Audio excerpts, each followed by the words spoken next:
Malawi Today. Iyi ndi program ya ndimakamba kuti si program ya chibwana hii. Aya mfumu. Program imeneyi kuopsha kwa program inkotani. Kuopsha kwa program imeneyi ndio timanena zola zokhazoka. So munthu amene amadana ndi chilungamo amaopa.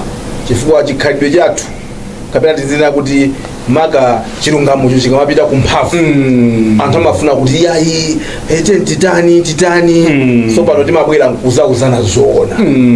Izi sizitithandiza zisiyene zona izi zopanda pache zona iza Malawi kudana nazo so andali sadazulowere kuti munthu azauza kuti izi mukagwa nazo taona anzana akagwa nazo izi ndipo no I think chifukwa cha fufu mimba exactly chifukwa cha fufu mimba nde chifukwa chokuti tikapanga choncho apezeka kuti amakaniwo akumaka gwabdi jafufu mimba anthu amasakhulupirira kuti komatu anthu amakuza amakuzani ndi abatayambaso tayambaso kodi koda jati dayamba nawo tu under MCP inu tasinthani izi taziona ife mumakagwa nazo izi chafufu mimba so awaso tayambaso monga MCP anganene kuti chati panchiyani aya mfumu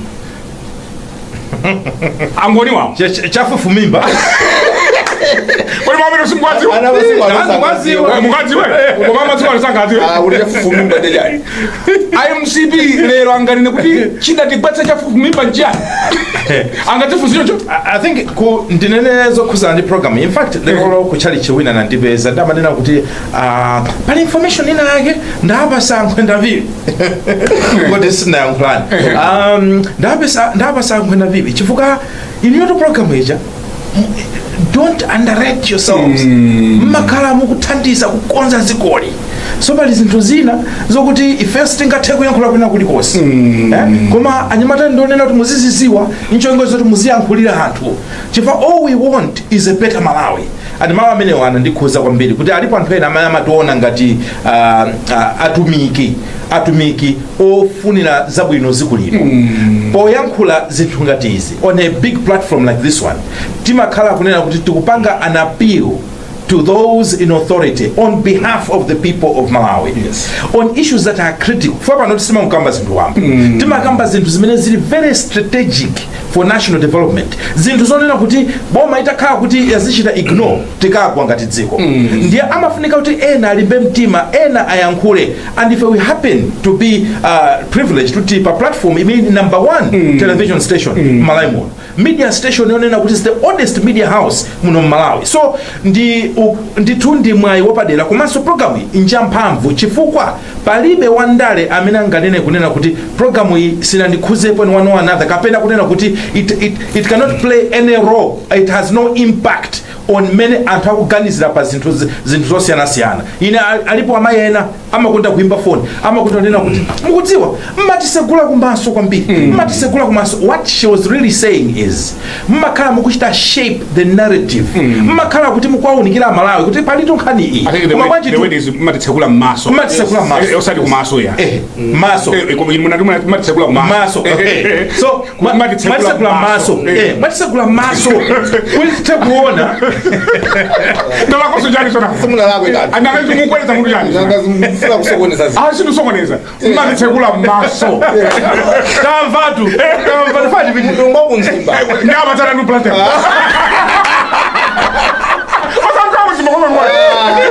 yes, proceed. Give him a credit. This is right. It's right. Please proceed. So, muona kuti alipa Malawi ambiri amene amafuna kuti akatamvesese chinthu amafuna kuti amvesere program yape na one program incholinga chonera dzo chuchitika mdziko muno nchiyani. So, kwa andale don't underrate the power of this program. And in general, don't underrate the power of media.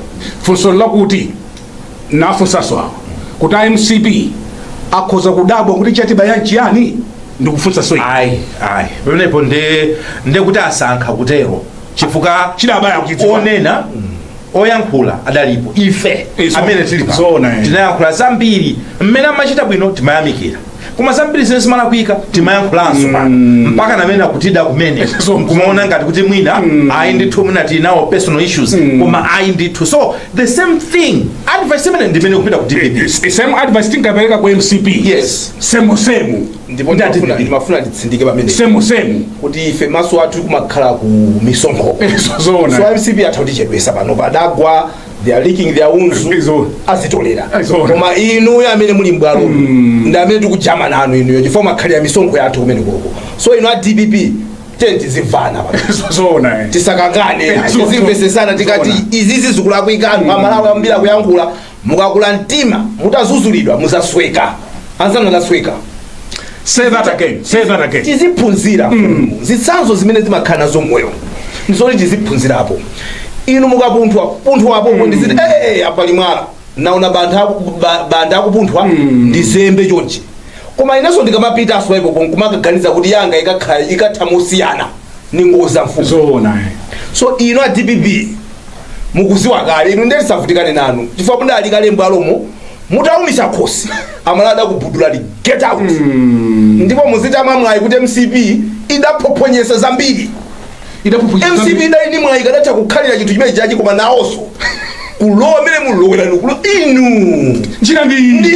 inu anthu amatulusa mukapanda kupanga zonse zimene akufuna amatulusa hayi ndipo panopa ine ndimadabwa kuti amafunsa kuti titatuluka bwanji.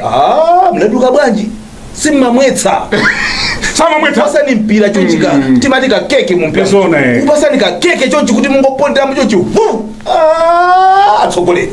So mwabweraso a DPP chifukwa choti anthu atatulusa a DPP atanyasidwa nani kukhosi ankati tione zanyuwanizo ndeyi mbolaso kubwerera kwakale. Ndipo tinene pano and we have said it many times here kuti this win ya DPP ulendo number 2. Yes. It's not DPP. Yes. It's APM. Exactly. Tanena mobwereza. Yes. Wina asabwere pa shuru. Komati DPP anthu ankafuna Professor Arthur Peter Mutharika. Yes. Ndipo DPP ili mboma lero chifukwa cha APM. Exactly. Mkulakwa kuyankhula motero pa television? No, I think it's a fair statement.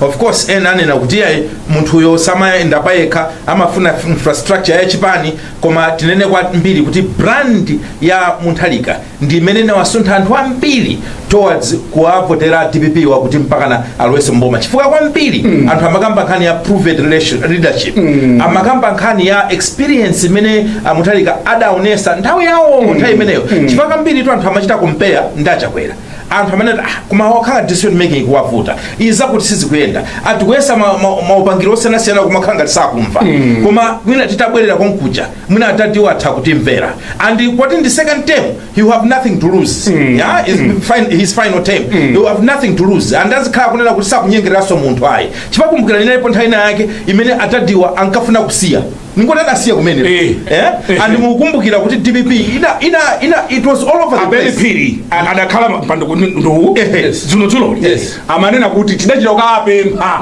ndipo tathokoza Professor Gertrude Mutharika amayi akunyumba kuti ndi amene apovomera chifukwa amayi akanena kuti ayi ine amunanga wayi so kumbukwirizana nani kuti adejo ankakanira proceed ya ankakana nditu andi nthawi manager inene makumbukira anthu akumakamba kuti even a DPP amene ankadala ifeyo basi ndi apa nde sizikuoneka sosogolo koma atazabwera panazabwera ka movement kena koma ndati ayimazo kaoneka ngati kachibwanabwana kenaka it gained ground and mungati mukumbukira inalipo nthawi yoti even IPM ene yakewo sankafotokoza bwino he was not coming out clear kenaka he came out clearly ndikunena kuti ayima and tinaona momentum and DPP jai kubwera limodzi kuimanga nthu limodzi mpaka kufikira kuwina chisankho kulowa mboma. So to give credit kwa Mutharika sikulakwisa.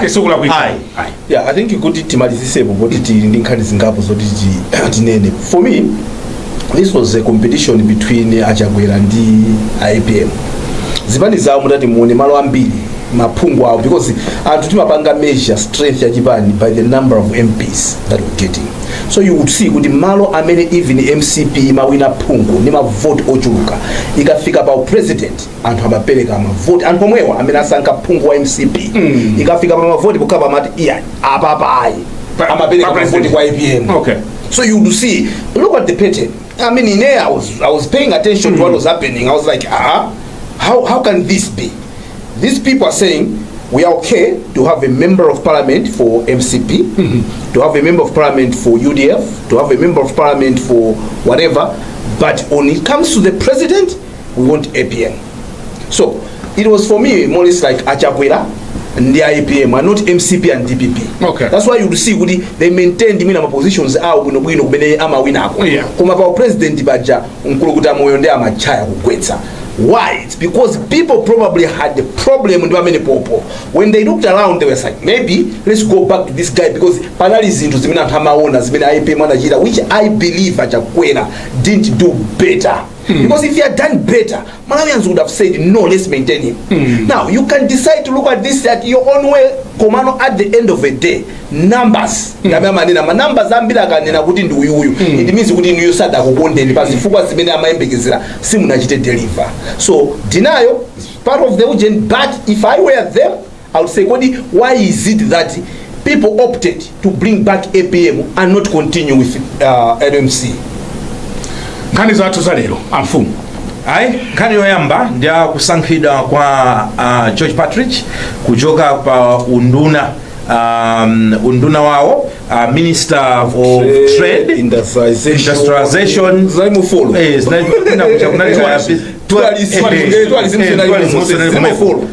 kuchoka pamene kuja ndikukhala wamkulu wa banki yaikulu ya Central Bank imene Reserve Bank of Malawi.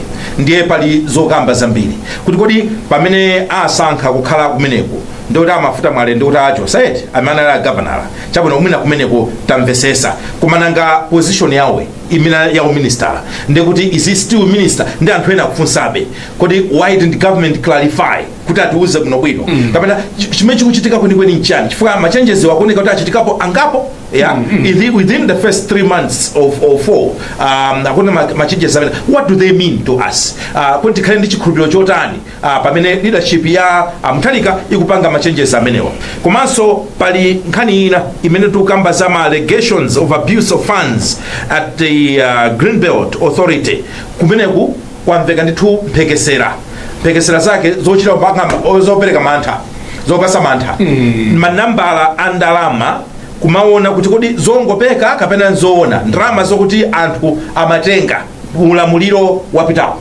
kuchoka ndithu Greenbelt Authority ulamuliro wazo umene wachoka wa MCB. Okay. Ndiye pali kufufuza kumene kuchitika koma ndithu ziduswa zikutifikira koma kumati ukaziona ziduswa zokumanira kuti Malawi tiphunzire zotani if we are not saying uyuyu wapezeka kuti ngolako koma tunena kuti what are the lessons kuti kodi tingatani kuti nkhani iyi yomapakula ndrama za boma misonkho ya Malawi nkhani umene uthe chifukwa kuti ngati zili zoona akuti waposa kashiketitu ndalama zimene akuti ndalama zaketu zaposa kashiketitu ndalama zambiri maona ma payment amene wa mfumu is just a tip of the iceberg that we're looking at is very scary ndizoopsa kumaona zoopsa malipirana ndalama zimene zizipo panda dongosolo zoona so no I think timalizira yomaliza ndiya first vice president First Vice President mukumbukira kuti apart from udindo wawo anapasa so ntchito zingapo panali ntchito ina imene amayenera kuti aziyang'anira nkhani yokhuzana ndi dodma kapena kuti ngozi izi zimachitika mwazizizi kuti aziyang'anira ndithu zimene zija komanso ayang'anire nkhani zokonzanso kayendesedwe ka ntchito za boma public service reforms anali ndithu ntchito zimenezi on top of office yawo koma zikuoneka kuti ntchito zonsezi ziwiri panopo zachosedwa mu office yawo nawonso anayankhulapo nde tifuna tikepo mulombo kunjako Amalawi kuti chani kodi tiziwerenge motani zimene zikuchitika nkhani yote tiyambe ndinu angoni wawo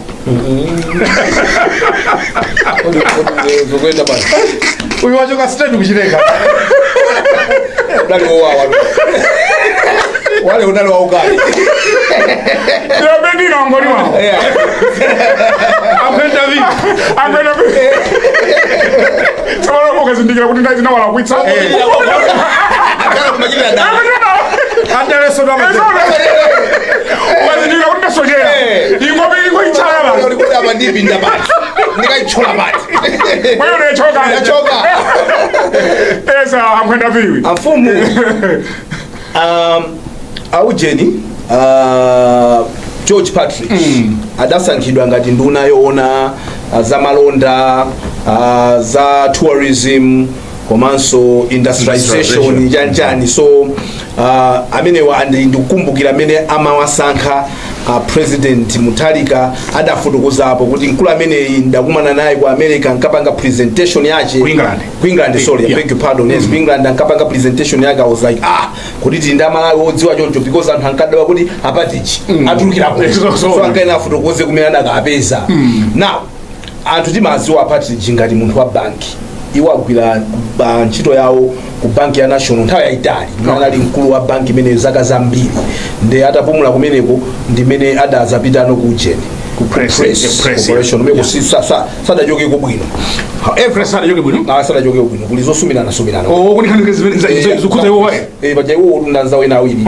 ankada ndaula sada chose bwino now chimene anthu akukambirana kwambiri ndichokuti anthu I think sakudabwa kuti George Patrick asankhidwa bwanji kukhala a Reserve Bank governor anthu sakufanga weko koma anthu akunena kuti kodi ndiye kuti iwo apitira kukhaso nduna na ndiyankhe pawiri pokuti anthu fetita kufusa yes it's allowed it's like mwina munthu inu ndine bebani lafumeti anthu kwatirafe inu ndife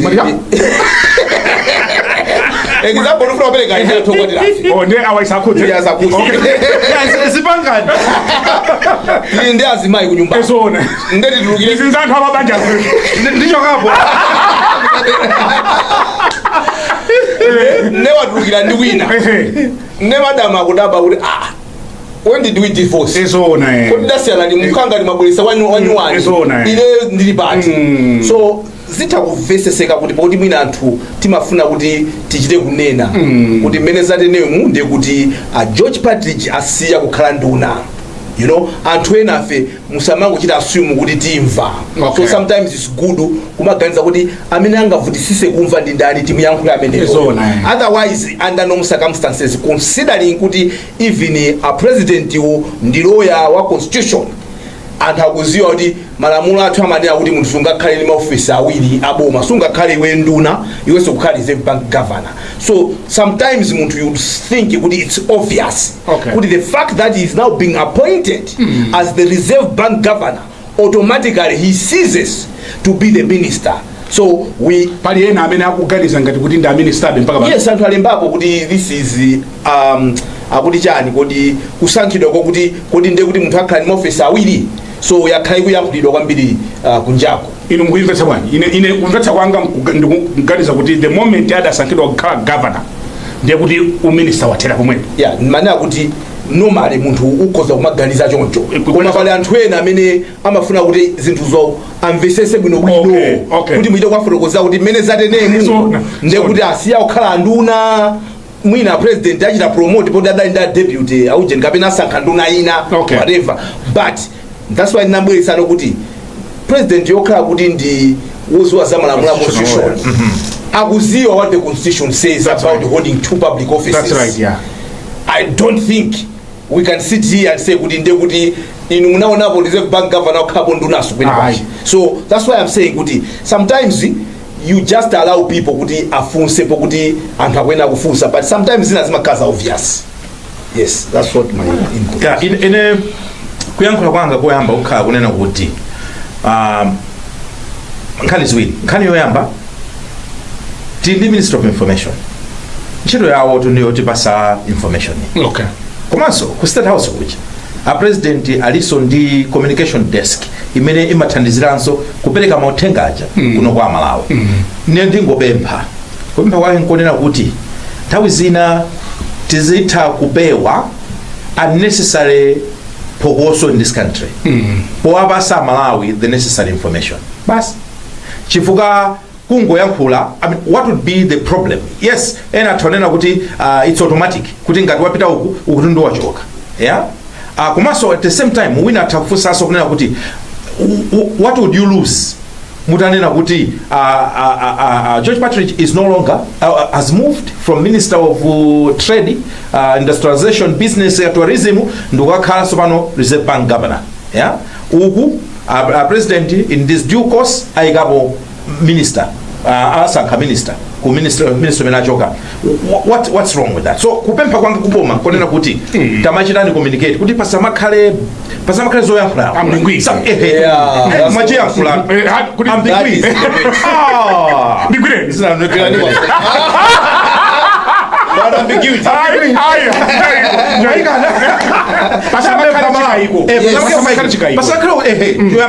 kana yachiwiri inonena kuti Reserve Bank of Malawi ndi banki yofunikira kwambiri pankhani yakayendesedwe kachuma mdziko. It's the bank that is controlling the economy. Now mukaona appointment imene yachitikayo, you can only appoint munthu amene mukumkhulupirira kuti akayendese zinthu ku Reserve Bank of Malawi. Now I believe unena kuti ndekuti amene wa Patrick, he has won the heart of the president kwaika kumeneko. Koma chimene chikumasipasa nkhawa nchonena kuti in the last 3 months pakhala pali makusintha kwambiri ama movements nikoti angapo ndithu amene achitika. We have seen several movements going on in this government. Kodi nkhani ndonena kuti kodi what should we make out of it? Is it kuti a president akumawerenga anthu and maripoti aja kubwera every month and pampa kumatha kuona kuti uyu I think ali better placed kukhala and sakupepesa safuna kumvera zina zoti munthu asokoneze angopanga zimene akuona kuti ma appointments oti athandiza to achieve his vision. Kapena mwina andile panthu ena amene akuapanga disappoint kuti uyu ndimaona ngati apapanga zakuti koma ndikumva mphekesera zotere ukumveka zotere nda uyu achoke uyu apite apa. So whatever is happening kuma zikuoneka kuti ndi action ndithu imene kuchitika over the last 3 months or so. Kuonjezera pazimene tankhula kalezi kwa ineyo I look at Patrick ngati munthu amene bank amayiziwa.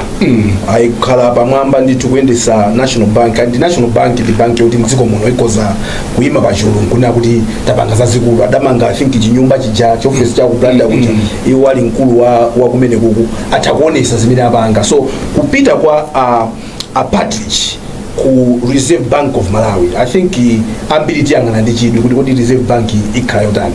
Chimene chimavuta ku Reserve Bank banda ndiyo kuti andale amalowererapo and kuveka maripoti kuti bwana amene analikowa amalandira pressure kwambiri amafuta mwale. Yes, amafuta mwale amalandira pressure kwambiri kuchokera kwa andale lipirani uyo kuphatikizapo nduna za boma lomwelira lwake. So pempho lathu ndilokuti ndikukhulupirira kuti zimene zamuthalika na look I will speculate because please can I? Go ahead. Considering kuti amafuta mwala adachoka ndi boma la mbali yako umaziwape ukapita uku anthu umakhabe ni mantha kuti awawa kundola kuti ndachoka uku kumene machitira zathuzi nde pressure imene amalandirayo it was difficult for him to fight to say no musandipase my instructions angasama maopa kanchere kuti mwina amene akunditumawa ndikakhala ndikupanga zimene akundiuzazo mtausunga kanchere like I said ndikuziwa kuti zomwe ndikuyankhulazo zili ndi umboni wache koma I can't not say beyond that. Okay. Now amuthalika ngati zimene zidafika mkhutu mwawo aona ndikeko munthu wokuti mwina mwake anthu wasangamo mupyezi samuza zina zache. So in one way of closing that I believe mmene akupita apati chimo akwena kuti adziwe because nduna zambiri zikhoza kundivomereza papa kuti zimalandira pressure kuchokera kwa anthu amene akudikira ma payments awo kuna tatitengere ndiko kaka invoice kathuka tauzena atilipire ena nkumafunsa kuti mukubwesa kwa ine nduna chifukwa chanu kuti azanu ndumapasa zikutheka. So apart chipinye minister mwina naoso ena nafikira nkatoke now that is going there fully aware kuti umakhala that pressure from politicians he need to go there and defend that and make sure kuti if this economy has to move pakwena kukhala munthu olimba mtima kumakana zinthu zina zake kuti that payment I will not pay. Why are you putting pressure on me to make that payment? So for me if this is one of the reasons why he is going there he needs to understand the interference imene makhalapo. Yes afo ndiye kuti amafuta mwale ntchito yatha obvious. So ngakhale ma Reserve Bank governor awiri udadali mbanki momwe kapena akhoza ukafika pamwamba sungatere. Okay, what has been the practice? Magavana amene akhala mbuyo akasankha governor wina iwo matuka banja mwina makupasa ntchito ina kwina. Okay, umatuka banja ndona amafuta mwale atuluka banja nanga si pena banja ndiye pali amathanga Okay, ngate munthu ungafike pamwamba kumakubweza singateke. So mmene timanenera zokuti kodi ananenaso angoni wakuyambira kuti kodi ndiye kuti amafuta mwayipa apapa amafuta mwaisa sagavanaso ali Reserve Bank of Malawi. Atuluka kuti ngati apezere chochita tiva limodzi kuti sopano mwina boma lola apezera kwina kwake kuti akatani akatumikire kumene koko. Sometimes amangokhala pay makhala kuti mwina basi kaoneni zina. Komano chomwe what we know this far. What we know this far is that the asandabwera amafuta mwali kudala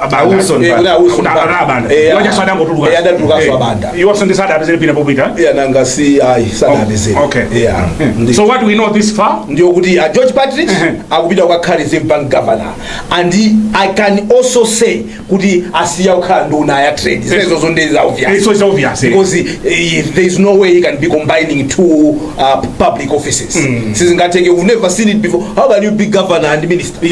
And we've been so minister so sizingateke kuti muntu ukali governor ukali so minister. Imene yoyo ndeti ngodikirano kuti kodi akulukuta moya kuphika yotani pamene papa kuti asankhadani. So timakamba boso za kuti apati jiwo adziwe pressure imene mumu tinkaya nena last program kuti amathanga kuti amazuwa za forex china chimene adapita kumene koko ndi makada ndakavutabe twe uchati mani akuvutabe akuvutabe.